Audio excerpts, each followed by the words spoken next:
Hello everyone and welcome back to another tech tutorial. I'm Chad Bryant, your Tech Tosa with the Mosta, and in today's tutorial we're going to be looking at a really useful feature in GSuite called version history. Let's take a look at today's agenda. First of all, we're going to look at what exactly is version history, and then following that I'll show some use cases of when you might find it useful to use it in your classroom. So what exactly is version history? We all remember using Microsoft Office and Word and having to go to the File menu and save our documents to make sure our changes aren't lost. Well, one of the great features about GSuite is that all of our changes are tracked over time and are saved. But what can you do with all of those tracked changes? That's where version history comes in. Version history allows you to see exactly what changes were made, see when the changes were made, and see exactly who made those changes. So let's jump into a document real quick. I've got here my digital citizenship scope and sequence that I built this year. And if I scroll through the document, you can see that it's got quite a lot of content on it. Up at the top of the document, there is a little text notification, and in fact, it's a link. It says last edit was made 2 hours ago by Chad Bryant. So if I click this, that's actually one way of getting into the version history. You can see now over on the right-hand side, I have a list, relatively long, detailing who exactly made changes to this document and when. So if, for example, I go back to the beginning of time of this particular document on September 14th, if I click it, it's going to show me on the left side here that the document was empty, was blank at that point. If instead I jump forward in time, I can see that content has started to be added, and I can see by putting my mouse over the different sections that it was me who added that content. If I go up to some of the other stakeholders that this particular document has been shared with, I can see that additional users are making changes to it at different points in time, and each user has a particular color that is associated with them. So if I jump up to this one, I can scroll through my document and see that content was added here by this particular user at this point in time. There's also, you'll notice, an arrow next to that.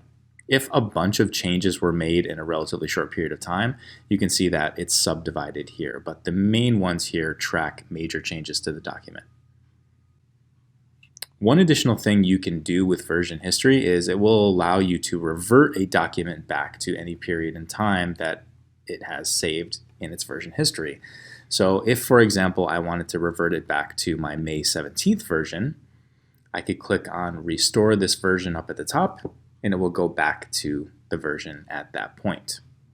I'm going to hit the back arrow and go back to my main document. So let's think about some use cases here.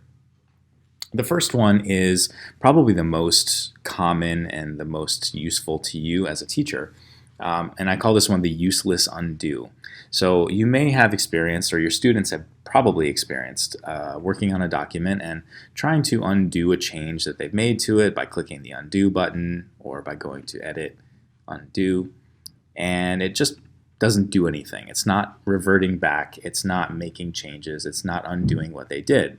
So in this case, what they could do is go into, again, File, Version History, see version history, that's another way of getting in, or click on that same link at the top, and they could pull up the desired version with the changes that they wanted and again restore this version. So that's kind of one use case here.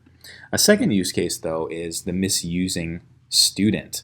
So this would be a use case where a student comes up to you and says, oh, student so-and-so wrote this inappropriate word in the document, and then by the time you get over there, they've deleted that comment.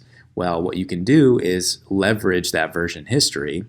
You can see at what moment that comment was written, or that potential comment was written.